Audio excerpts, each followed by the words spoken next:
Des ondes vocastes, l'actu débat. Julien Vigier, bonjour. Salut Olivier, salut à toutes et à tous et surtout meilleurs vœux, bonne année à tous les chers auditeurs de ce podcast des ondes vocastes. Merci Julien, à toi aussi. Alors je le rappelle, tu es animateur radio, directeur d'antenne, programmateur, podcasteur et désormais un habituel des ondes vocastes. Un grand plaisir d'entamer cette nouvelle année à tes côtés. Alors pas mal d'actu le mois dernier, on commence par quoi ?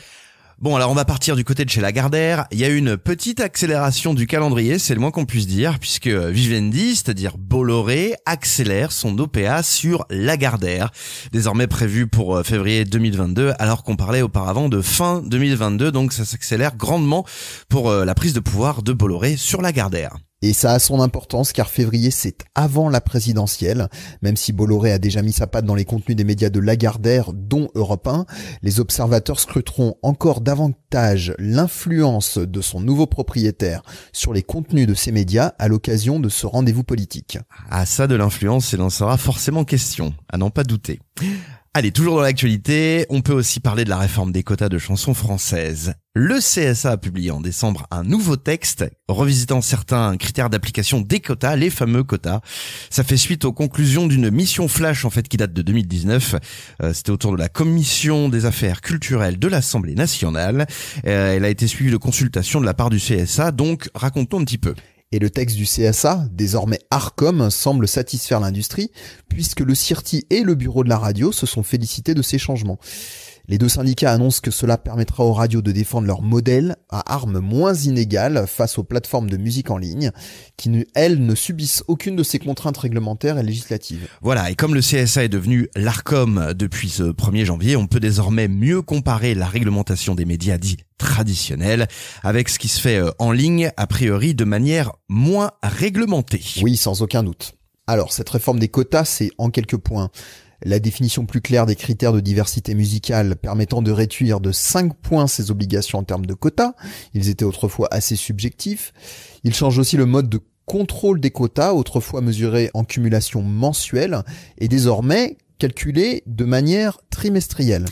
Oui, ça signifie que les radios qui se plaignaient de certaines périodes de creuse avec peu de nouvelles productions, c'est vrai, peuvent maintenant aménager sur 3 mois et savoir quand diffuser leurs quotas. Oui, et ça leur permet aussi de mieux étaler sur des périodes creuses comme les vacances ou les jours fériés.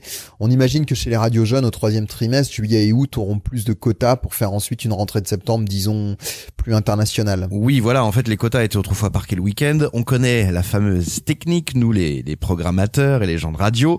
Les auditeurs aussi, du coup, le savent, quand ils écoutent, forcément, ça s'entend. Et les quotas seront donc, du coup, maintenant parqués aussi sur ces périodes creuses. Donc, on a aussi un changement de période d'écoute. Alors, ça change quand même significativement. Du coup, la période d'écoute, c'est 6h en semaine, 6h30 le samedi et 7h le dimanche. Voilà, je mets ça entre parenthèses, entre guillemets, parce que ça risque de changer encore, on n'est pas trop sûr. On imagine donc désormais les premières matinales du week-end encore plus franco-françaises. Avant, les quotas commençaient en semaine à 6h à 6h30 et à 8h le samedi et le dimanche. Donc avec ces horaires un peu avancés, notamment pour le samedi et le dimanche, ça va permettre d'avoir potentiellement des émissions un peu franco-françaises très tôt le matin du week-end quand les gens sont encore sous la couette. Enfin, pour terminer sur le sujet, le texte revoit des définitions des nouveaux talents et des nouvelles productions. Alors, autre sujet dans l'actualité récente, il y a eu la mise à jour fin décembre de la feuille de route du déploiement du DAB+, par l'ex-CSA, aujourd'hui Arcom. Ouais, le CSA qui a réajusté sa feuille de route à cause des retards liés à la crise sanitaire. La mise en appel des derniers multiplex régionaux et locaux se fera en 3 fois sur 3 années 2022, 2023 et 2024. La liste de tous ces multiplex est disponible sur le site de l'Arcom. Et autre information importante de cette nouvelle feuille de route, un appel à candidature va être lancé au premier semestre 2022 pour une 26e radio sur le DAB+ métropolitain. Initialement, cette ressource devait être utilisée pour des services de données, mais ça sera finalement un service de radio. Oui, c'est assez compréhensible en fait de maximiser cette ressource pour un programme radio en termes de retour sur investissement. Alors, dans la suite de l'actualité, Olivier, toujours à propos du DAB, tu as noté une information intéressante quant à l'obligation d'avoir la réception DAB+ de série dans les voitures neuves en Europe, et ça change beaucoup de choses. En effet, Julien, j'ai remarqué un commentaire d'Alain Liberty du CIRTI lors des assises de l'audiovisuel local de novembre dernier. Ce dernier affirme que Google essaie avec Android Automotive de satisfaire la directive européenne qui impose la réception de la radio numérique dans les voitures. Et si c'était vrai, cela voudrait dire que la radio numérique IP satisferait cette contrainte. Et donc ça serait potentiellement une pierre dans le jardin du DAB+, et peut-être une nouvelle menace de l'emprise des GAFA sur le monde de la radio et de l'audio en général. On va essayer d'en savoir un peu plus prochainement. Dans l'actualité de janvier, il y a la Radio Week qui aura lieu du 17 au 21 janvier, organisée par la Lettre Pro. Cette nouvelle semaine consacrée aux pros de la radio aura pour thème central l'audience radio et podcast, avec du lundi au vendredi l'audience mondiale, nationale, régionale, locale et enfin vendredi l'audience de marque, toujours avec ces deux axes, radio et podcast.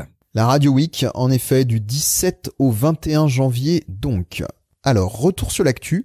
On parle beaucoup du DAB+, au rythme de son déploiement sur de plus en plus de régions françaises. Mais quelles audiences font-elles ? Alors, on reçoit Rémi Bertolon, animateur radio, podcasteur et aussi voice tracker du programme Rémi et Jam. Salut Rémi. Salut Olivier, bonjour tout le monde. Alors, Rémi, Maximum et FG Chic sortent la tête des sondages. Comment as-tu reçu ces chiffres, Rémi ? Eh bien, tu sais, Olivier, pour une fois, je n'ai pas appris cette info grâce à la Lettre Pro de la radio, même si l'actu a été relayée sur ce média, mais sur LinkedIn. Et j'ai l'impression d'ailleurs qu'il y a de plus en plus de professionnels actifs sur ce réseau social, un petit peu comme Twitter, je ne sais pas si vous l'avez remarqué. Et j'ai donc pu lire qu'Antoine Baduel communiquait sur les résultats de la maison FG, notamment FG Chic et Maximum, qui, je cite, apparaissent dans les sondages Île-de-France AR 2021. C'est 10 000 auditeurs pour chaque radio concernée. Et après la lecture des commentaires qui étaient évidemment là pour féliciter les résultats d'Antoine, j'ai fait un petit peu comme tout passionné. J'ai mis de côté ma salade pour la pause déjeuner et j'ai allumé la radio pour écouter en l'occurrence Maximum. Et puis ensuite la prog de FG Chic. C'est vrai qu'on fait toujours ça. Hein.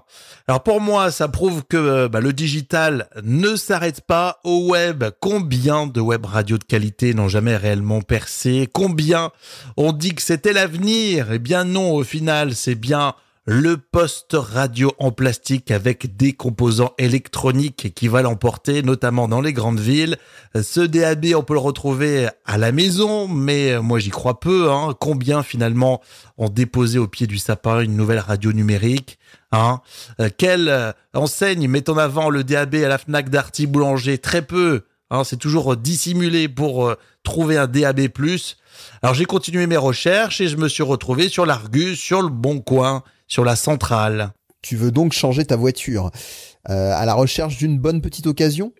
Mais c'est vrai que ça décode vite, faut faire attention. Non, je voulais vraiment regarder le marché du véhicule neuf, évidemment, car si personne fait l'acquisition de DAB+ pour la maison, on le retrouve automatiquement dans les voitures, les utilitaires, et on fabrique d'une année sur l'autre de nouveaux auditeurs DAB radio numérique.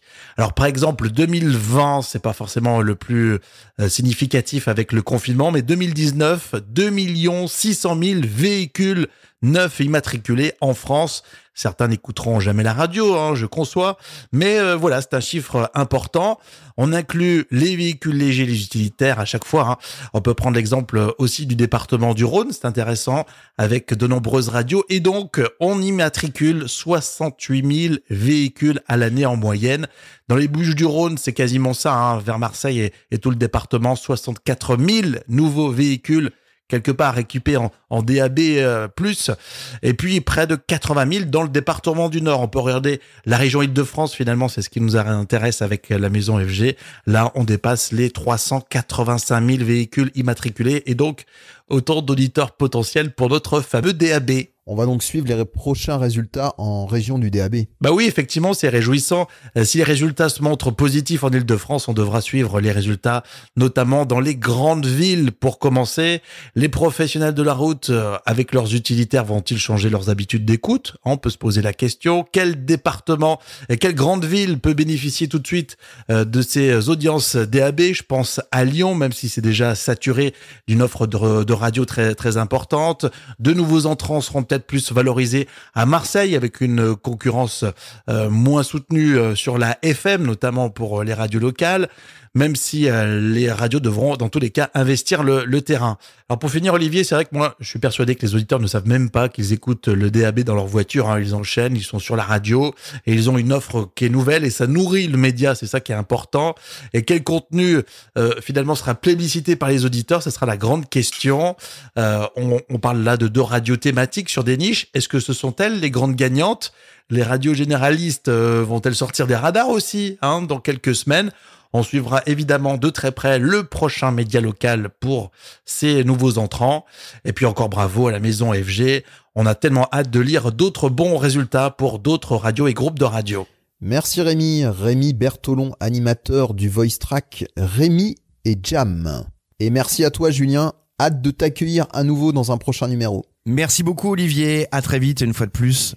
Meilleurs vœux pour 2022. Et maintenant, on prend le train pour Le Mans dans les nouveaux studios de Sweet FM. Des ondes Vocast.